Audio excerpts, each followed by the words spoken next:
Okay, good morning students. Myself Sidling Kalburgi. So this is my first class of 8th standard.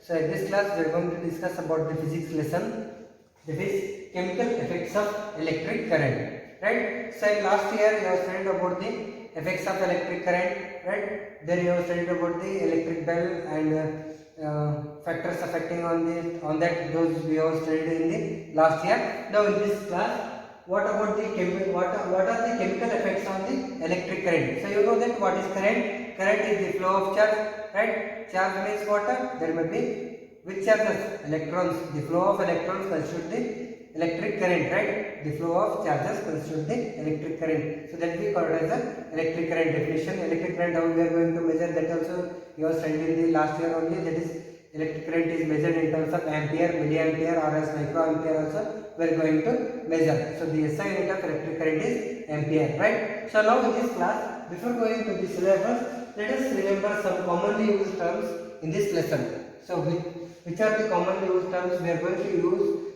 in this lesson? So in the first one, electrolyte. So what do you mean by electrolyte? A substance which gives ions when melted or else dissolved in water is called electrolyte. Any substance that is melted or else it is dissolved in water, then it releases ion, means those substances we call it as a electrolytes, right? What do you mean by electrolyte means what? A substance which gives ions, right? It means there is split, right?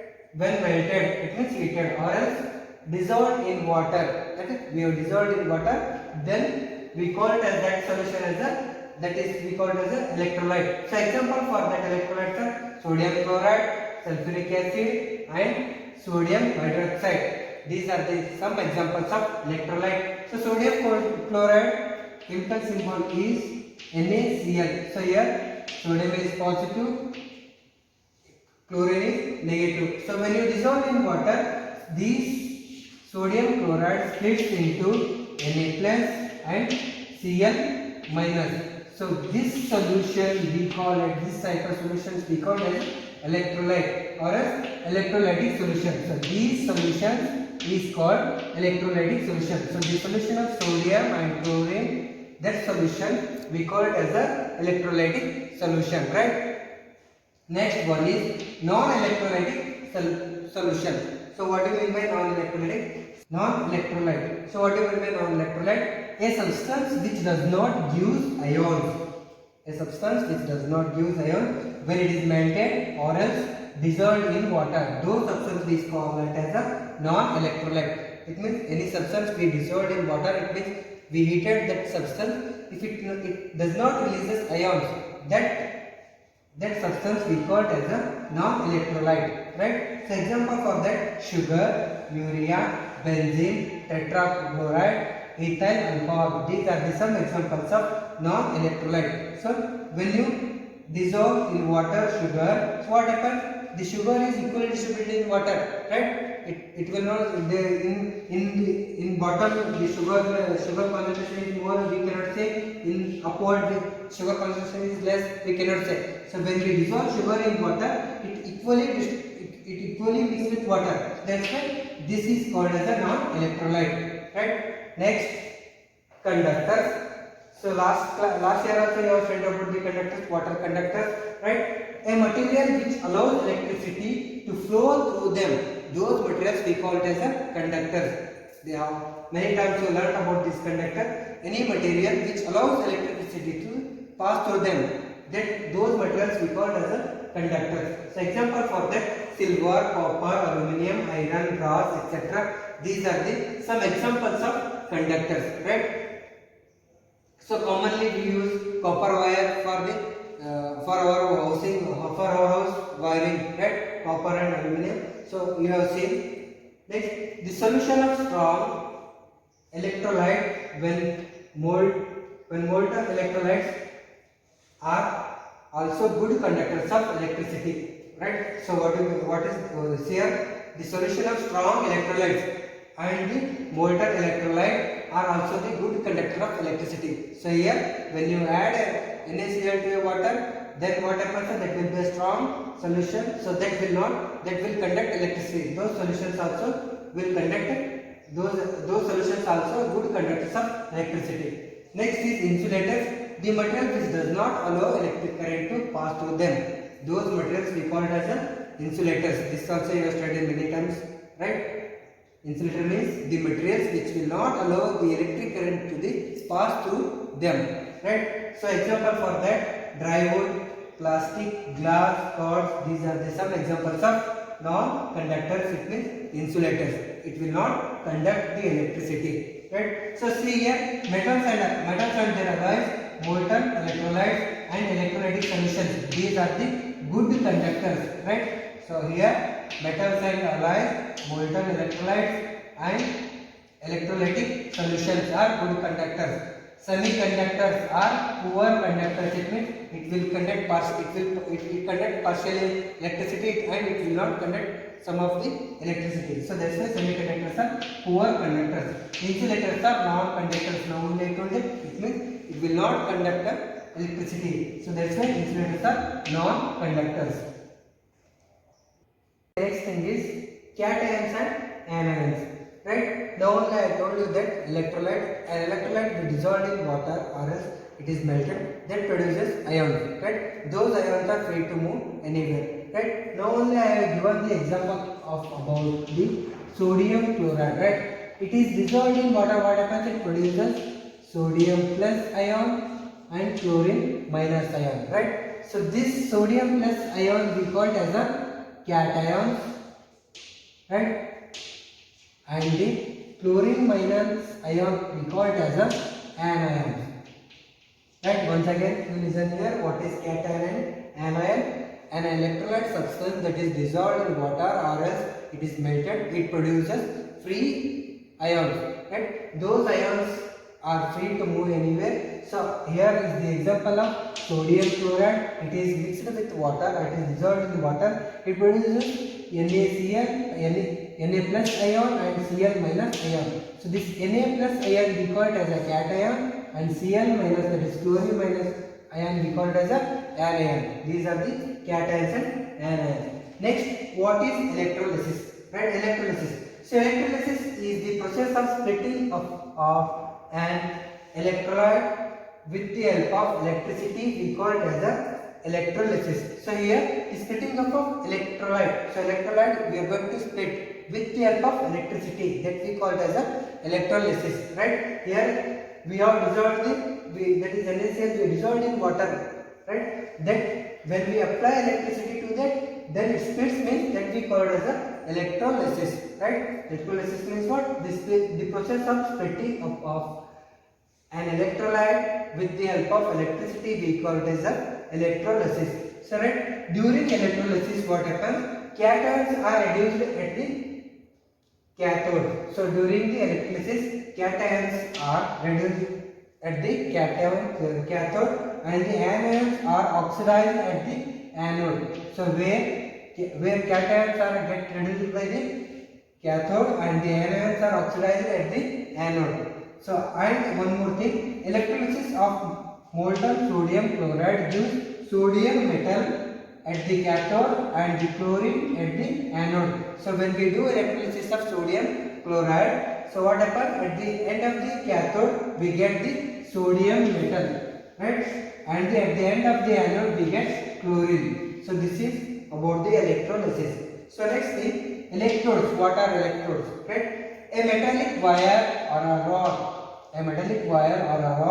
through which electric current either enters or leaves an electrolytic solution. We call it as an electrode. So what do you mean by electrode? Means a metallic wire or a rod through with the help of that, whether the current enters to the solution or else it leaves the solution, that we call it as an electrode. Right? It is a electrode means a metallic wire or a rod through which the electric current either enters or leaves an electrolytic solution, that is NaCl solution or else another which water may be the solution, that we call it as a electrode. Right? Next thing, cathode and anode. So right, so in an electrolytic cell, so this is an electrolytic cell, this is a simple arrangement of electrolysis, that is an electrolytic cell. Right? The electrodes at which the current enters the solution, we call it as a anode, right? So here the current is entering here, so this we call it as a anode, right? This electrode we call it as a anode. So see here, the electrode at which the electric current enters the solution is called anode. So this is the solution. So from this end the current is entering. So this end we call this rod or this electrode we call it as a anode, right? Next, and the electrode at which the current leaves the solution we call it as a cathode. So here is the negative terminal. So from this end the current leaves. So that we call it as a cathode, right? So at the end of the anode, the negative ions are attached. At the end of the cathode, the positive ions are attached. So see here, in an electrolytic cell, so this is an electrolytic cell, anode is positive electrode. So that is what anode is positive electrode and the cathode is negative electrode. Why it is positive electrode means the positive terminal is connected here. That's why it is positive electrode. To the cathode the negative terminal is connected. That's why it is negative electrode. Right. Next thing is voltmeter. So what do you mean by voltmeter? So it is an instrument used for the measurement of voltage across the ends of the electrode. So across this end, how much amount of voltage is there? That is measured by the help of voltmeter. So it is an instrument used for the measuring of voltage across the two ends of across the two electrodes is called voltmeter. So across these two electrodes we are going to measuring the voltage with the help of device that is voltmeter, right? Voltmeter is always connected to the parallel to the circuit. So voltmeter is always connected to the parallel, but it is not with the series of this cell. It is not connected like this. It is connected like this. This is parallel, right? Voltmeter is always connected parallel with the measuring circuit, right? Voltage measured in voltmeter. Voltage is measured in volts always, right? So see here voltmeter. So see here, right? This is a voltmeter. With the help of this, we are going to measure the voltage in the circuit, right? So see here, scale also they are given. It is this voltmeter measures from 0 to 10 volts. Right? See here, it is 0 here. Then small divisions are there. Then 2, 4, 6, 8, 10. So right. So this is a voltmeter. It measures from 0 volt to the 10 volts. So you can measure higher amount of voltage with the help of another voltmeter with a greater scale, right? This is the voltmeter.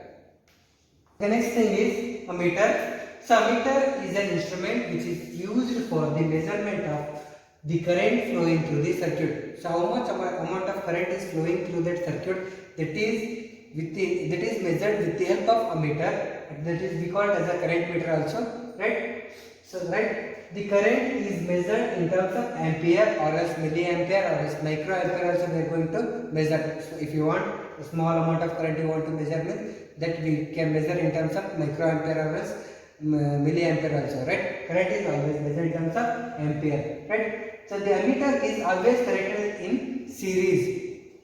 Ammeter is always connected in series with this circuit. If you want to measure the current, then the ammeter is connected in series. So see here, this is an ammeter, right? So this is an ammeter which measures current from 0 to 1 ampere. So see here ampere, right?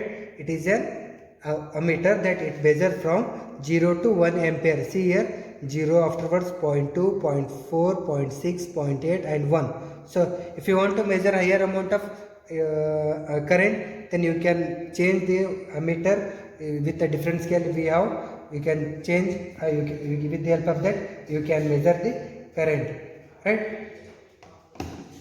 Next is voltmeter. Voltmeter. What do you mean by voltmeter? A glass or a plastic container. So it is a glass or a plastic container consisting of two electrodes. So it has two electrodes like that, right? Their electrolysis we have shown now. So like that it consists of two electrodes and an electrolytic solution. In that solution also will be there. That we call it as a voltmeter, right? Voltmeter. So voltmeter is also called as electrolytic cell. So this is voltmeter is also called as a electrolytic cell. Next, cell. So last 2 years we are studying about this cell. What is cell?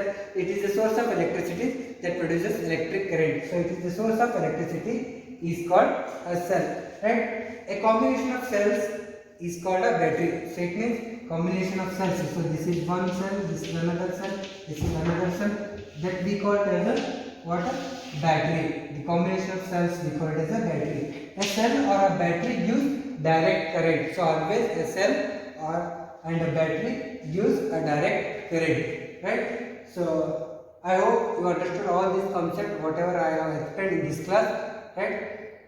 In next class we will study about further more concepts about in this lesson. I hope you understood all these concepts. Thank you. Have a nice day.